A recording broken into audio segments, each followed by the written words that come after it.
दोस्तों ये जो नई हीरो सुपर स्प्लेंडर का एक्सटेक वेरिएंट आया है, इसमें अब आपको ब्लूटूथ ऐप कनेक्टिविटी दी गई है। आपका जो ये स्मार्टफोन होता है इसके इंस्ट्रूमेंट क्लस्टर से कनेक्ट हो जाता है। तो दोस्तों आज की इस वीडियो में मैं आपको यही दिखाने वाला हूँ कि कैसे आपका ये स्मार्टफोन कनेक्ट होता है और कनेक्ट होने के बाद क्या फीचर्स आपके स्मार्टफोन में आते हैं और क्या इसके इंस्ट्रूमेंट क्लस्टर में आते हैं। और स्मार्टफोन कनेक्ट करने के लिए सबसे पहले आपको प्ले स्टोर खोलना है और ये जो हीरो राइड गाइड ऐप होती है ये इंस्टॉल करके ओपन कर लेनी है। और जैसे ही आप इसको ओपन करते हैं तो ये आपसे कुछ परमिशन के लिए बोलता है, जैसे कि लोकेशन ये आपको अलाउ कर देनी या फिर ये ऐप आपसे जितनी भी परमिशंस मांगे ये सारी की सारी आपको अलाउ कर देनी। और सारी परमिशंस अलाउ करने के बाद आपको गेट स्टार्टेड पर क्लिक कर देना और यहाँ से आपको अपनी मोटरसाइकिल सेलेक्ट करनी है। जैसे कि ये जो ब्लूटूथ ऐप कनेक्टिविटी है ये काफ़ी सारी हीरो की मोटरसाइकिल के साथ आती है, जैसे कि extreme, XPulse, glamour, Maestro Edge, destiny, pleasure, passion, Splendor XTEC और ये हमारी सुपर स्प्लेंडर एक्सटेक भी आ गई। तो मैं यहाँ पर ये एक्सटेक पर क्लिक कर देता हूँ और अब आप देख रहे हैं ना कि मेरे स्मार्टफोन ने ये मोटरसाइकिल को ढूंढना शुरू कर दिया और यहाँ पर ये मोटरसाइकिल आ भी गई है। तो दोस्तों मैं इस पर क्लिक करता हूँ और अब मैं इसका नाम डाल देता हूँ, जैसे कि मैंने एक्सट्रैक ही लिख दिया।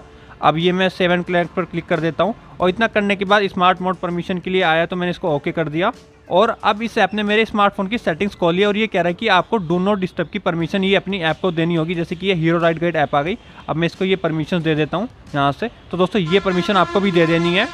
और इतना करने के बाद आपके स्मार्टफोन में ये पेयरिंग रिक्वेस्ट आती है। तो दोस्तों आपको ये पेयर एंड कनेक्ट पर क्लिक करना है और जैसे ही आप इस पर क्लिक करेंगे तो ये आपसे एक कोड के लिए बोलेगा और वो कोड आपके इंस्ट्रूमेंट क्लस्टर में इधर आ जाता है, जिसको देख करके मैं अभी ये डाल रहा हूँ और ये डाल करके मैं ओके पर क्लिक कर दूंगा। और ये जो मुझसे बोल रहा है इसको मैंने ओके पर क्लिक कर दिया और अब ये मेरा स्मार्टफोन ये मोटरसाइकिल से कनेक्ट हो गया। और इस ऐप का जो ये मेन इंटरफेस है इस पर फ़ोन की बैटरी परसेंटेज और जो नेटवर्क सिग्नल्स है उनकी स्ट्रेंथ और कितनी मिस कॉल्स हो गई हैं और कितने SMS हो गए हैं वो सारी की सारी इन्फॉर्मेशन ये मेरे मेन डैशबोर्ड में आ रही है। और इसकी ऐप में इसके अलावा मुझे कोई और फीचर ऐसा नहीं लग रहा है। और ये स्मार्टफोन वाले फीचर्स तो मैंने आपको दिखाई दिए। अब अगर मैं इसके इंस्ट्रूमेंट क्लस्टर को आपको दिखाऊं तो दोस्तों इसमें एक तो आपको कॉलिंग वाला फीचर दिया जाता है, जैसे कि आप देख रहे हैं ना यहाँ पर एक ब्लिंक कर रहा है कि आपको कॉल आ रही है और यहाँ पर शो कर रहा है कि आपको अननोन नंबर से कॉल आ रही है। जैसे कि अगर आप मेरे स्मार्टफोन पर भी देखेंगे तो मेरे स्मार्टफोन पर फिलहाल एक कॉल आ रही है। तो दोस्तों उसकी इन्फॉर्मेशन मुझे यहाँ डिस्प्ले में मिल रही है और अभी तो मुझे अननोन नंबर से कॉल आ रही है। और अब मैं इस नंबर को सेव कर लेता हूँ और फिर देखता हूँ कि यहाँ पर आपको नाम शो होता है या फिर नहीं होता है। तो दोस्तों अगर आप यहाँ पर इंस्ट्रूमेंट क्लस्टर में देखेंगे